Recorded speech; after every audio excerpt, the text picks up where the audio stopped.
Welcome back to Turpentine VC, a podcast where we discuss the art and science of building successful venture firms, VC to VC. In today's episode, I sit down with Anish Acharya, general partner at Andreessen Horowitz, about developments in consumer AI. We explore a16z's abundance agenda, discussing how AI will revolutionize personal finance, education, wellness, dating, and social media. Anish offers valuable insights into a16z's focus areas and decision-making, while also highlighting opportunities and challenges for startups. Let's dive in.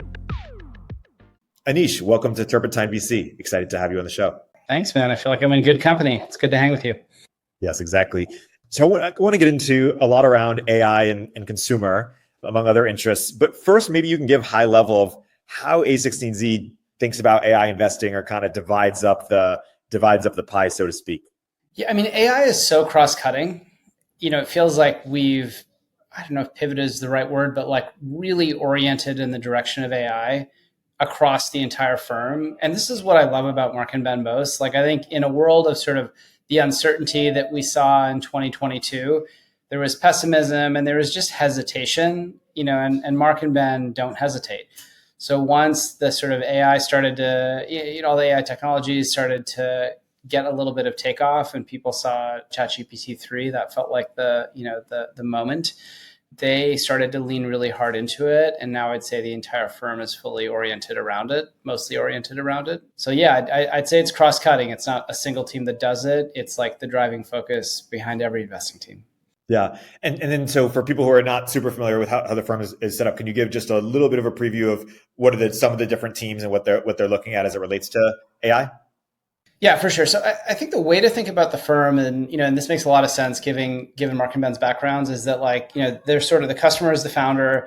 We design these products for founders. We have investors who sort of sit alongside that product and deploy capital, and then we have LPs who are like our VCs.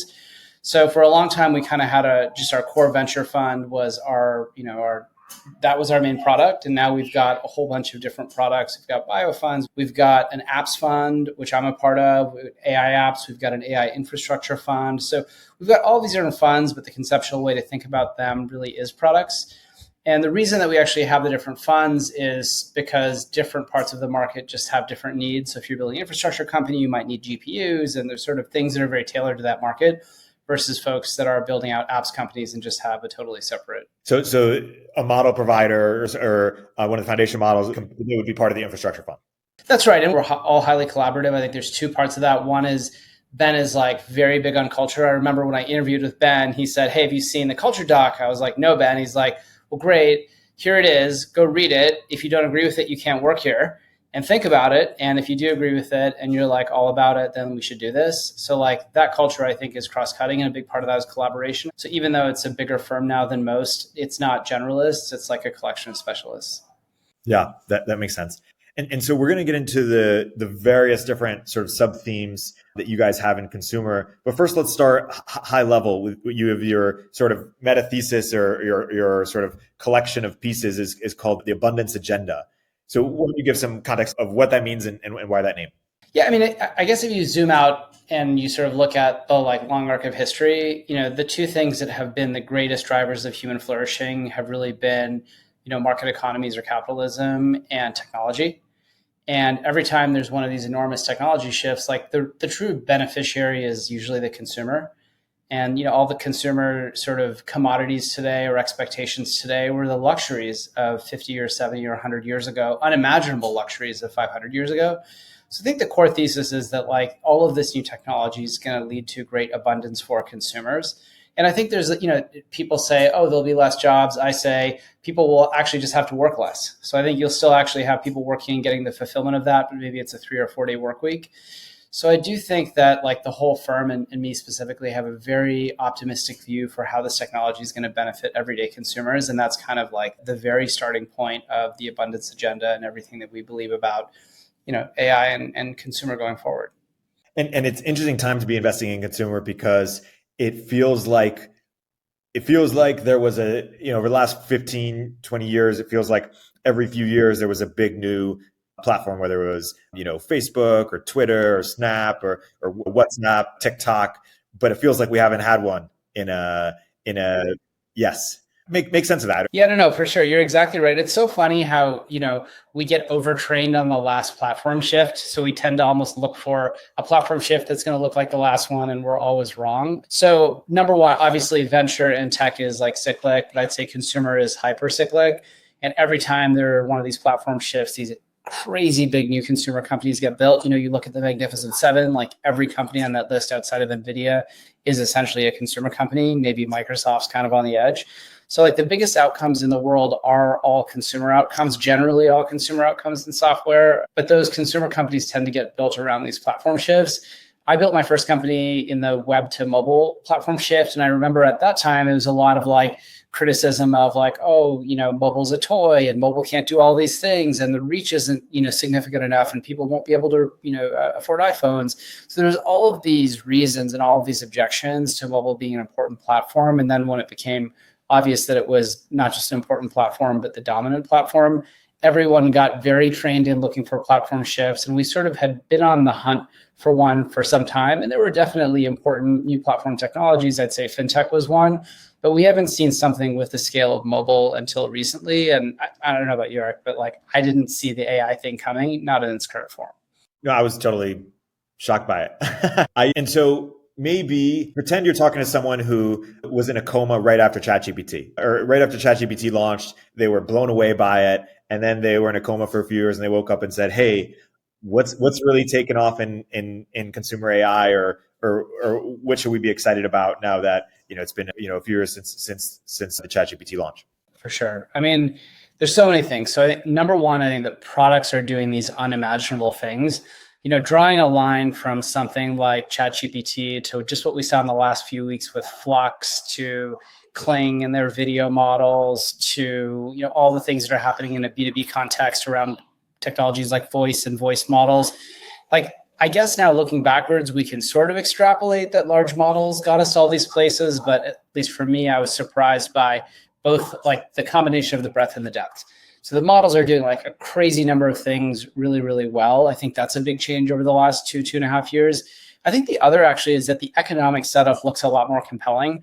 So I think at the beginning of ChatGPT, there was this big question of, hey, is all the value going to accrue to these proprietary models? So you either have to do that or you have to be a thin wrapper. And I just don't think that's as much of a concern because open source is so viable and open source is like nipping on the heels of the proprietary models. So it feels like, plus you've got sort of technologies and approaches like fine tuning. So it feels like you can be an apps company that has a somewhat specialized infrastructure through fine tuning, and you can build a traditional moat around it, and you can do it with a traditional venture check instead of having to spend $100 million to train an FM. Yeah, it's fascinating. It's interesting. Every time there's a new platform shift, as you mentioned, they try to sort of take the last platform shift and say, okay, hey, we had Snap, WhatsApp, Tinder, Uber, et cetera. Now with AI, what can we do with that? As opposed to imagining like net new products or use cases that could only be enabled by the new platform shift. What are examples of that with AI? You mentioned voice, maybe that's one, but. Yeah, well, for sure. I think voice is an interesting capability. I mean, I just think everything around creativity. So I have this theory that, every time people open an app on their phone, they sort of look at their phone. It's usually because they want to feel a feeling, at least from a consumer perspective. So when you open WhatsApp, you kind of want to feel connected. And when you open Instagram, maybe you want to feel aspirational, or maybe you want to feel FOMO. I don't know. Everyone's got their own reasons, but all of these sort of experiences represent different feelings. The one thing that was actually really hard to capture as an app was the feeling of being creative. And instead, we sort of self-selected and self-described ourselves as people who are creative or are not creative, even though when we're children, like everybody is creative. So I think there are these new areas of the sort of human psyche and the human self that AI allows us to explore in a really light touch way. And that is the most interesting stuff that's happening in AI. I think if we look at the AI and try to apply it to the old problem set, we naturally come up with all of these shortcomings. We say, well, there's hallucinations and it's imprecise. And it's like, no, the hallucinations and the imprecision that's like the beauty of it. And all of the new experiences that we're excited about are ones that tend to benefit from that probabilistic nature. Yeah, you talk about you have three sub-themes under creativity. You have content generation, content editing, and productivity. Why don't you flesh these out a little bit more, or give a couple of examples of things that are uniquely enabled by AI, or types of products that should exist? I mean, the generation stuff is absolutely wild. So I love making music. I've got let's see if I can show you. I've got my turntables and my music set up over here. Oh, wow. Amazing. So, but look, I think the thing about making music is that you have to have both a vision for what you want to hear, but you also have to have the technical skill to make it. And for the first time with products like Udio, of course, as well, a product like Suno, you can actually envision a track and describe a track and then listen to the track. So you're sort of separating the technical skill from the creative vision. And there's two parts to that. One part is like, look, am I creative as a way to sort of create a lifestyle for myself? But another, I think, more fundamental is, am I creative as a way to sort of, as a form of self-expression and a way to achieve self-fulfillment? So I think content generation, whether it's music, whether it's image, whether it's video, it sort of reduces, or maybe it like lowers the floor to participation in making art. But I think it also raises the ceiling, right? You can make this incredible music and these incredible videos and movies at a much lower cost, and in a way that you simply couldn't pre-AI. So content generation, I think, is a lot about self-expression and creation, and it's amazing how many products are out there. And by the way, even when we thought these markets started to settle, as I think we did with image generation, all of a sudden Flux comes out of nowhere and is like on the scene and is really pushing the boundaries. I think for content editing, there's a bunch of products that are out there like Captions or Opus that are doing a really nice job, Descript, doing a really nice job of taking existing content and kind of compressing it down. So Captions can do a lot of things, one of which is like overlay captions on top of spoken word content. Opus is another product that kind of creates trailers from long videos. And if you look at, the editing interface, for something like a Final Cut Pro, it's super complicated. So again, how do you actually take a vision for editing an artifact and deliver the final artifact without having all those technical skills? We're seeing like a lot of AI impact that, which I think is cool. I actually think the most, and this may be somewhere in between the two, the most interesting aspect of AI that's under discussed really is prototyping. And this is where real-time matters a lot. So if you look at a product like Krea, I think Krea is really interesting because they wrap this technology called LCM, where you can essentially, generate, give it an image, give it a prompt, and you can sort of generate output in seconds and sometimes, milliseconds. And it allows you to get a near real-time view of a lot of, these sort of inputs as AI generated outputs in a way that's very creatively satisfying. And you could try 100 different ideas in 15 minutes. Instead of waiting 2 or 3 or 5 minutes for the inference to occur and actually, having a much slower feedback loop. So I think the thing that we're going to have to really watch will be, what is the limit of real-time AI and how does that impact our creative processes? In the case of music, something like Udio, it's like amazing that I can actually use Udio to generate new music, but it takes a minute or two. What if I could like be in a band with Udio or be in a band with an AI? And I think that's what real-time enables at the limit. So there are concepts like that aren't quite generation or editing that I think are really interesting. How about productivity? I mean, there's so much that's happening with productivity, right? The ability to both synthesize and, and sort of also like extend and expand. I think one of the coolest aspects of productivity is just voice. Voice essentially has never worked as an interface to technology, even though, here's you and I speaking. And of course, it's kind of the, it's the OG form of human communication. It just hasn't worked as an interface to technology ever. So we're starting to see a whole bunch of things take off in voice. Funny enough, actually, consumer voice hasn't taken off quite as much as I predicted this year. That we're starting to see cool products. And of course, iOS is going to have a ton of new voice first features in their release coming out in September. So we're seeing the consumer voice stuff happen. It's been a little slower. On B2B voice, we're seeing kind of two categories where things are working. One is voice agents. So everything from, really any business that requires the phone, and the AI can sort of pick up the phone and can make small talk and can negotiate and, can understand accents, can have an accent. Like, it's just extraordinary what you can do with these technologies. The other is voice scribes. So for, veterinarians or doctors or really any field worker that's using their hands, you now actually have this technology that can kind of transcribe everything they're saying and doing in a really, really specific and accurate way. So voice is like a huge enabling technology for productivity, and it's going to be really cool next year. Say more on why we haven't gotten voice to work just yet.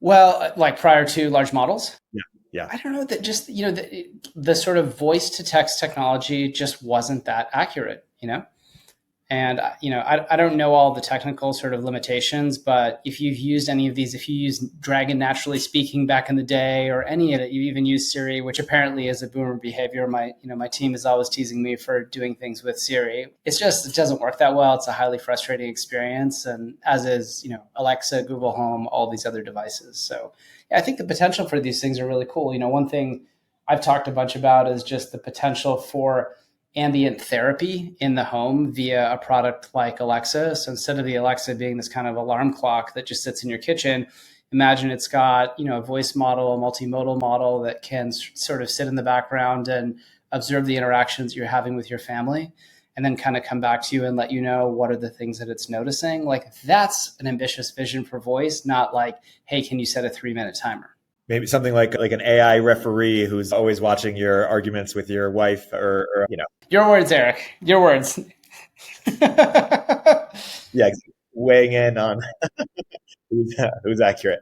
No, I'm just kidding.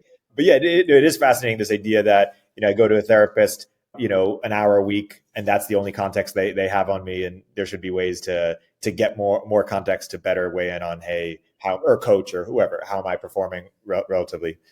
100%. Yeah. We're just getting a chance to explore these sides of ourselves that, we imagine in our sort of dystopian vision of the future. Perhaps we'd said, oh, we'll be less creative and we'll be these sort of automatas and blah, blah, blah. Like, the opposite is happening. We're getting like weirdly more creative and weirdly more in touch with ourselves. And like, maybe in 20 years, thanks to this technology, we'll be incredibly self-aware and we'll have made spiritual progress that matches our kind of technology progress.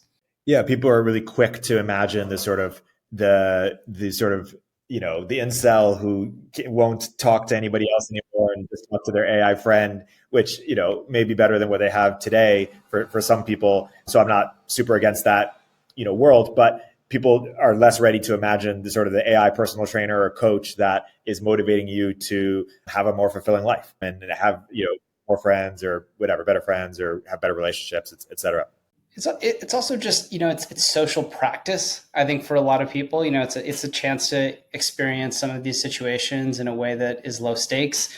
So I think there is a real vision for how this can help humans hugely flourish, not just like economically, but emotionally. Yeah. So let's actually go to companionship. The things that I've seen so far, as someone who's not as deep in it as you are, is like, Replica took off. This product hasn't launched yet, but we were just talking about AI friends. Friend sort of had this viral marketing campaign the other week, and people are worried about this. But character AI, of course. But why don't you give us sort of the lay of the land of what's happening here? What are you excited about? I mean, I think it's hugely compelling. It's super early days, so like multimodal is going to be a big thing. So far we've had text models and some voice models, but they should be real-time models that are fully multimodal, and I think that's going to increase the kind of illusion is the wrong word. I think that when you're interacting with someone in a social context, even if that somebody is synthetic, you still sort of feel the feelings, the satisfaction, the fulfillment, the kind of emotional journey that you would when you're interacting with a real person. So, I've always said like human connection is incredibly important. We all know that. Maybe the human part is overstated. I think as the technology gets better, as the models get better, both in terms of, aspects like memory, like what should these characters remember and what should they forget, as well as in the sort of multimodality of the interaction. So there's voice and there's video and all of that. It's just going to increase the sort of depth of the feelings and the relationship. So I think this is a hugely important category that's in the super early days. And everything that we've seen so far is just a kind of, it's a little window into what's to come. Fascinating. I mean, what kinds of social networks could you imagine? You have is there an avatar social network? Like what? I mean, a cool product is this sort of bot product that will join your group chats in Discord, and the bot can have a personality and thus the shape and can interact with individuals in the group. So it's a way to extend a sort of human social group and really sort of, what I'm looking for, like catalyze and kind of move the kindling around when the fire burns low. It's a very, very cool idea. So I think the idea that like these things are going to compete with our social networks instead of sort of augment them isn't, at least that's not obvious to me. So things like that I think are on the come. Yeah. Are you excited about sort of the humane or friend world in terms of we'll be wearing something that is, yeah. Yeah, I'm super excited about it. I love that idea of sort of passive collection and, interaction and reflection. And I mean, we're going to have this conversation. Thankfully, this one's going to be recorded, but, we might go for a walk or a beer next week. And like, there's always going to be things that are said or picked up that I wish I could retain. And instead it feels very, retro to be, I don't know, writing them down or trying to remember them for later, putting them in my notes app. Like, passive, continuous note taking in a way that's like respectful of social boundaries is obviously going to happen. And so, do you think the norm it'll just flip where people are just going to expect to be recorded, or how do you think that sort of social norm is going to evolve? I don't know. It's so funny because we end up with every platform shift. There are these sort of things that like no one will do that. Absolutely no one will share their location with another person. And then in a very short period of time, it just becomes the default. In a car with a stranger. Yeah. So like people having their friends on Find Friends all the time, even their sort of casual friends, it's a new behavior that 10 years ago, you would have been very dismissive of that. So I think there's probably a version of that has to be a well-designed product where, yeah, people will actually expect to be recorded a lot more often. I'm surprised. I know people have tried this and there's probably, I don't know if the problems are Apple related or what, but I'm surprised there really isn't just like a social network where I see like all of my friends and where they are exactly. I Find My for 10 people, 20 people or something, but I would share it just super widely. Totally, man. There's been so many attempts at it. There's Snap Maps, which is really popular. There's Find Friends. There is Danny Trin built a really cool one called Free like 10 years ago. There was Highlight. There's one more that I'm totally forgetting. So it's a cool idea. Maybe the time is now. It just, for some reason, all the executions that are out there haven't worked. Maybe Snap Maps is actually the best one, but I agree. There's something there. Yeah, it's almost like anonymous apps. Every few years there's like a secret or Yik Yak that gets a lot of excitement, but then. Well, dude, just weird apps, right? You look at weird, like we need more weird apps. Janitor is a great example. What's Janitor? It's sort of this NSFW, companionship app that has gotten really popular, and it's a strange product. And I think 10 years ago, if you looked at some of the apps that were being built in the early mobile days, there were some strange things, many of which didn't survive. I'll tell you an early fintech one I remember where essentially for every transaction that every time you swiped your card, you'd get a notification on your phone and you would swipe it left or right to say if it had made you feel good or not to spend the money. And then it would try to encourage you to spend money on things that made you feel good. It was just a strange social experiment. The product didn't live for long, but we need more products like that, and we're finally getting them. I think related to that, there's sort of like, there's eras for different types of builders. Like the technical builder, the product manager, sort of product-oriented builder. I think those people are really advantaged right now, which is why we're seeing a lot more creativity. I think 5 years ago, at least in consumer, I think most of the leverage and the sort of best skill set was possessed by people that are, more traditional business people. So the products were probably better businesses, but just less interesting. Hey, we'll continue our interview in a moment after a word from our sponsors. Managing company expenses doesn't have to be a hassle. With Rippling Spend, you can effortlessly streamline the entire expense management process, from receipt capture to approval routing and reimbursements.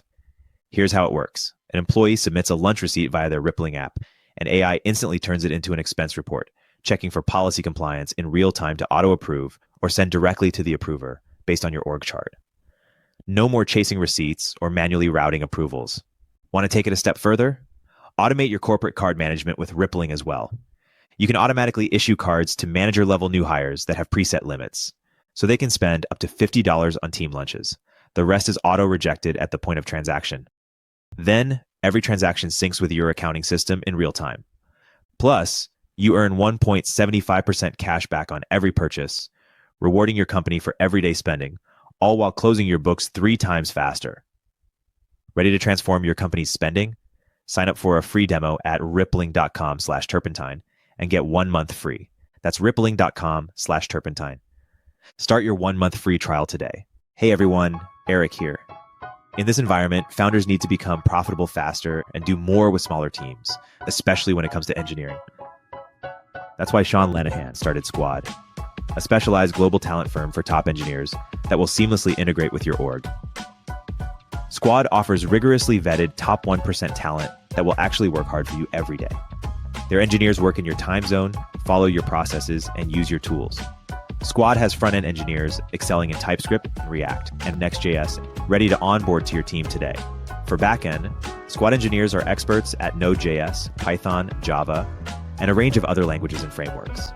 While it may cost more than the freelancer on Upwork, billing you for 40 hours, but working only 2, Squad offers premium quality at a fraction of the typical cost, without the headache of assessing for skills and culture fit. Squad takes care of sourcing, legal compliance, and local HR for global talent. Increase your velocity without amping up burn. Visit choosesquad.com and mention Turpentine to skip the waitlist. It's really interesting. You have it here, and I'm just excited about sort of the matchmaking possibilities that are enabled by AI. It's crazy that if we want to find the right book or the right movie, it's pretty easy to find a ton of recommendations. And if you like this, you'll like that. And, the right book or movie for the right use case.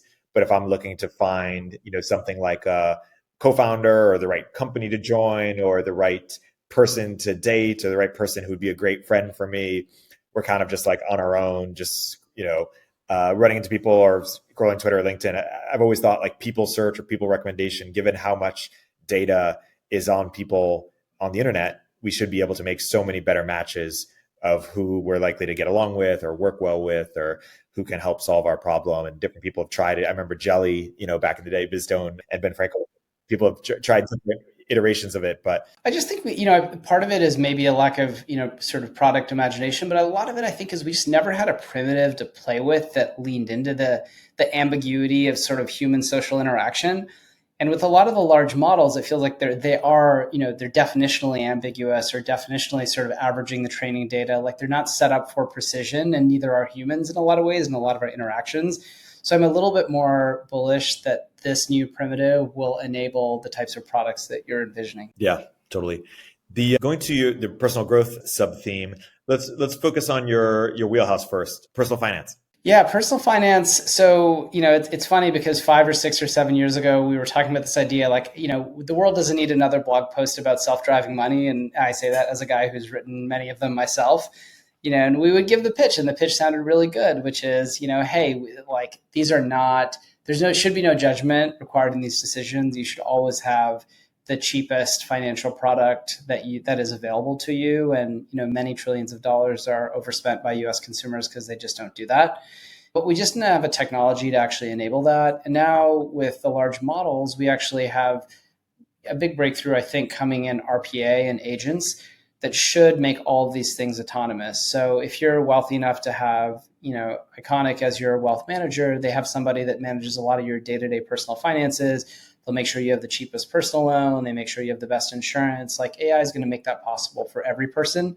And in a sense, it's sort of the equivalent of wealth management for the middle-class person that has less assets. And they're a lot more sort of, week-to-week income focused. The pinch is that we just haven't seen it work yet. So there's a few interesting companies that are out there that are sort of trying and experimenting, but we just haven't seen a product that's actually implemented this yet. I think part of it is the models aren't quite there, vision models, et cetera, to make the RPA work as well as it needs to. And maybe there's just a few less people working in fintech.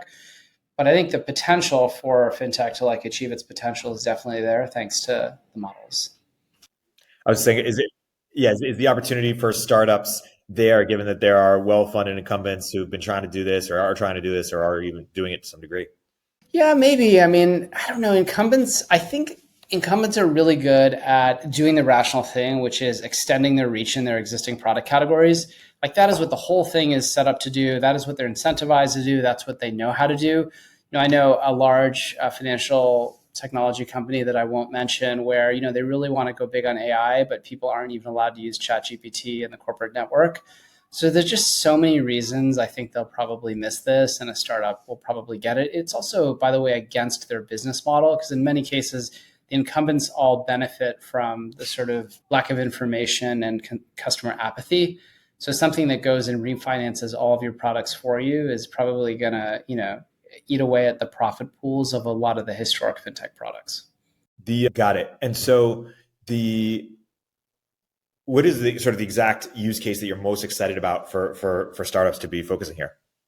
Like where should they start? For AI and fintech? Yeah. I mean, dude, I don't want to say self-driving money, but let's give it a bet. Or I guess, what would that look like exactly?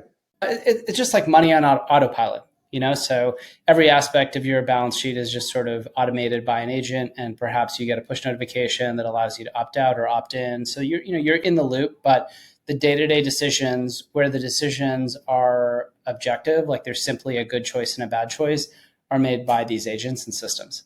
Like and by the way, you can start with something simple like personal loans, where there really is no brand equity. It's just like it's an IQ test as to whether you want the cheaper one or not. And then over time, you could imagine expanding into things like all the way up to tax, where you actually need to use a lot of judgment and you have to have a risk threshold, et cetera. But there's a lot of places that we could start where the agents could have immediate impact on consumers. And, it's not that much of a leap of faith.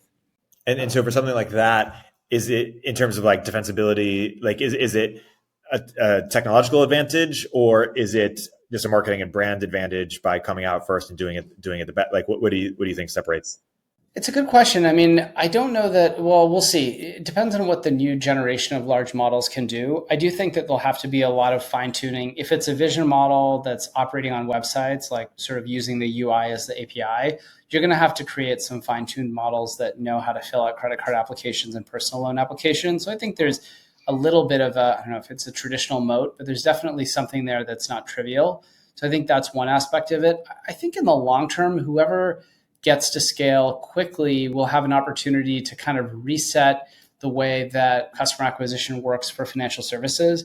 So instead of, an Amex paying Credit Karma to acquire a new credit card customer, instead you startup will say, hey, Amex, Cap One, Chase, et cetera, I've got this customer. Here's all the information about them. Do you want to bid on them? And I think you actually end in a world where you've got these sort of auctions where a lot of issuers and financial services product providers are bidding to acquire customers.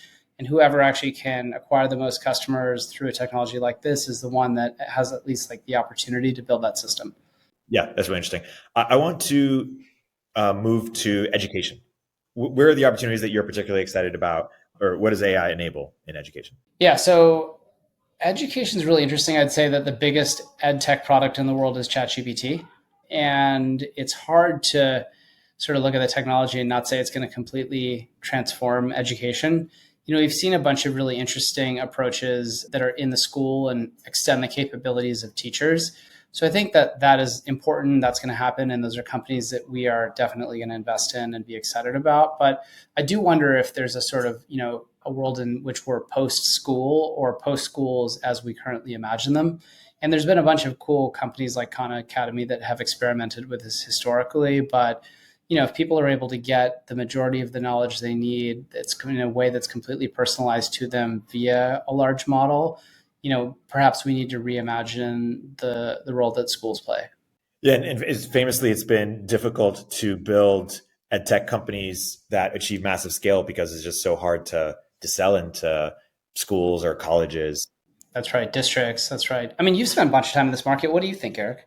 Yeah. Well, I spent time in sort of the professional education side of things, and particularly around COVID, there was this wave of cohort-based courses because people had more time and more money. And I think that model is exciting because the completion rates are better, but a lot of the companies that had this COVID wave had to kind of reconsider, hey, what is the right path, or how big can this get in a world where they're just much more, it was sort of in the same way that Clubhouse was boomed during COVID. I feel like this space was boomed a little bit and then had a little bit come down to earth. Like, how do we make this just a much more compelling offering? So I feel like the space in general hasn't quite yet recovered on the professional education side to where it was during 2020. But I think the golden opportunity that has been exciting for a long time that AI finally can help achieve is this sort of one-to-one, coaching or mentoring and accountability, that what's called the Bloom Sigma problem, or there's this idea that it was proven that one-on-one tutoring in I think high school or something, or primary education is the thing that makes a massive difference. And I feel like that was discovered a long time ago, many decades ago, and we haven't quite had any breakthrough since around what else leads to sort of transformation. And in a world where teachers are expensive and we don't have a ton of money to have tutors for every single person, Now with AI, maybe we do. 100%. I completely agree with that. Yeah, exactly. So it would be hard to imagine if this technology achieves its potential, we're sitting here in like 5, 7, 10 years and all of education hasn't changed. But I don't think we've seen a product that's broken out at least as much as ChatGPT has for education. Yeah. Yeah, it's interesting. The best, if you were to ask, the last 20 years, what are the best products or companies that have transformed education? It's probably companies that we don't even think of as as education, whether it's like YouTube or, Reddit or, not Core necessarily, but, Wikipedia. And so it'll be interesting to see. And there's some big companies too, Quizlet, others, et cetera. But it'll be interesting to see if this new wave of, companies that transform education will be kind of ed tech native, or if it'll just be ChatGPT or just sort of Perplexity or whatever, some of the big consumer plays that just have a similar effect as the previous wave did. I'm optimistic. Let's see. I'm also actually really curious. I haven't studied this carefully, but when you have, I love multimodal models and are so interesting to think about the possibilities. So when you have kind of a vision model that's watching a classroom, like what are some of the intra-class dynamics? And if you could do that at scale, what might you learn about the students and how they interact with each other and where the teacher should spend their time? There's a lot of like behavioral impacts as well. Yeah, no, it's really interesting. At the very least, curriculums just have to, massively change, and they're already sort of being forced to because people can just can cheat easily. So people, the way we think about learning will have to or teaching will have to change, and thus sort of business models alongside it. On the university level, I mean, it's fascinating. COVID really showed us that sort of just the college model is outdated, because when you're spending time not in school and you're just taking a course on your computer and at your home, and you're still paying full price, and the parents could see what the kids were learning, it's not that different than the cohort-based courses we were talking about earlier that are a fraction of the price. And so it did force a lot of people to think like, hey, why exactly am I paying this much? And then you say, okay, it's for the network, but then you also have things like Y Combinator or just lots of other different verticalized social networks that are emerging. So those aren't the only places to get networks. And then you think about, okay, maybe it's the credential. But on the one hand, these universities are negatively affecting their credentials somehow with grade inflation or removing SATs for some and other things. Yes. Yeah, exactly. And so, and on the other hand, or on the other side, you have sort of things like GitHub or Behance or these verticalized sort of credentialing platforms to some degree. So higher ed has to have a change soon enough. I don't know if that's years away or decades away, but from sort of disruption at a major level. The question I always ask is, I don't have kids yet, but when I do, and assuming they're high achieving, will they go to Stanford? Will they go to Harvard? Right now it's probably the norm that 95% of the top students do choose that path. Some do TOEFL or drop out or whatever. But 10 years from now, will it be 50%? Will it be 25%? Will it be 80%? I don't know, but that's a question that I ask. Yeah. No. I think it's such a great question. And I think for many of these things, people talk about using AI for cheating. Like we should embrace the behaviors instead of trying to fight the behaviors. So if AI can write great essays, instead of teaching kids to write essays, maybe we should teach them to be more ambitious about the types of essays they write.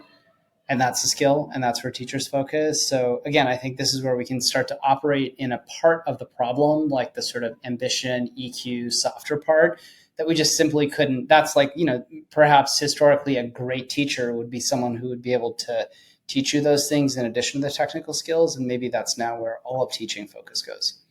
Makes sense. Let's transition to, before we get into wellness, I want to talk about your piece that you wrote on voice, where you talked about the different opportunities or how you think about sort of, B2C agents and B2B voice agents. So why don't you sort of lay out your voice thesis or opportunities that you're excited about, or how you think about it there?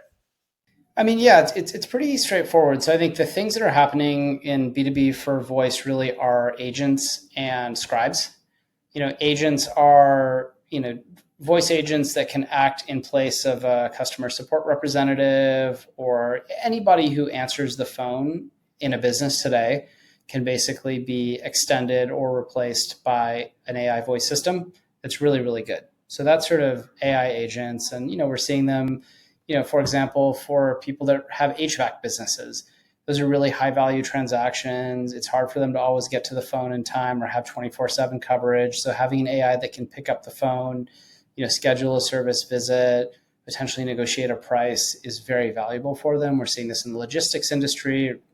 Shipping brokers are mostly a voice-based business. So there's a ton of businesses. You see it at the drive-through. Pull up at the drive-through and someone's got to actually take your order at McDonald's or BK or whatever else. So one, voice agents I think are a really important concept. Voice scribes, as I mentioned, are all about people that are actually working with their hands and need really accurate transcription and need it at low cost. Those have mostly actually been prosumer products. So then a bunch of fast-growing prosumer products, mostly for people, medical profession, a bunch as well in field sales. All they do is sort of dictate and it accurately transcribes and captures what they're saying. So scribes and agents. Then on the consumer side, I think there's a bigger set of opportunities that are just, hey, what is every consumer app reimagined as voice first? So I end up driving to Mello a bunch at least once a week, and I'm trying to interact with my email and with all of these things via voice, and it just doesn't work. And instead saying, hey, what's a voice first approach to all of productivity and my phone generally is something that's going to happen. Yeah, totally. Let's go to wellness. Obviously, it's a big category. But how do you think AI can play a big role? I remember a few years ago when we were at On Deck, maybe 2020 or something like that, the most popular startups were Web3 and mental health. We called it the two genders of tech at the time. But we haven't seen a lot of mental health massive wins. I feel like for all the, it's been hard to create kind of durable, lasting. There are some, but not as many as in other categories, perhaps. I'm curious if that's your read as well. And maybe we've just, not had the right technological solution, but maybe I will be it. I think the technology hasn't been there. I mean, there's a massive supply shortage right now of mental health professionals. And, we see it every day in the streets of San Francisco. There's also an economic challenge there. So this is the moment. I think that an increasing number of people, I'm sure there's data to back this up, view it as a need, not a want. And there's going to be a big company around fulfilling that. And a bunch of big companies, that are sort of indirectly fulfilling it or fulfilling it with a sort of facade such that people don't have to feel like they're opening the therapy app. Maybe that's a lot of what Character is and Replica and products like that. Yeah, totally. This was a great overview of how you guys are thinking about opportunities in consumer and AI. And for entrepreneurs who are looking to get in contact with you and your team, what might you recommend, or what is the best way to get in touch with your firm? Just email me, Anish at a16z's. And we'd love to talk to all of you. It's like a really exciting time. And also, especially if you have a weird product, we're very interested in those. I love trying every product that, for every entrepreneur that I meet. So I'm excited to try yours too. Perfect. Anish, well, thanks for coming on and sharing your wisdom with all of us. And until next time. All right, man. Can't wait to see you again. Thank you for having me. Bye-bye. Turpentine VC is a podcast from Turpentine, the network behind Moment of Zen and Econ 102. If you liked the episode, please leave a review in the Apple Store or rate us on Spotify.